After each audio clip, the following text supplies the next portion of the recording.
আজি তোমালোকৰ পৰা এটা সহায় বিচাৰি আহিছো। ভাবিছিলো এজন ইউটিউবাৰ হম, ভাবিছিলো ছচিয়েল মিডিয়াৰ এজন ইনফ্লুৱেঞ্চাৰ হম। বহুত আশা লৈ আহিছিলো, বহুত সপোন লৈ আহিছিলো। যদি কিবা এটা পাওঁ নিজেও খাম, আনকো খুৱাম। কিন্তু এতিয়া এনেকুৱা লাগিছে সফলতাৰ দুখোজ আগবঢ়োৱাৰ পাছত আকৌ পিছ পৰিব লাগিব।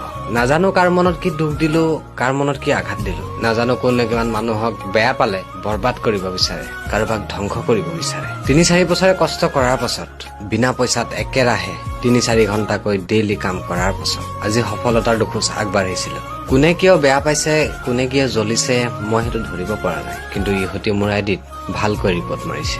এই ৰিপৰ্ট কিন্তু কোনো পুথিদনিকণাই মাৰা নাই। এই ৰিপৰ্ট মাৰিছে ৰ বৰালি, যাৰ ডাঙৰ আইডি আছে, সিহঁতে মাৰিছে। যাক তোমালোকে ছাপোৰ্ট নকৰি মোক কৰিলা, তোমালোকে তেওঁলোকক বাছি নললা, মোক বাছি ললা। সেইবাবে তেওঁলোকে হয়তো বেয়া পাইছে আৰু মোক বৰবাদ কৰিম বুলি ভাবিছে।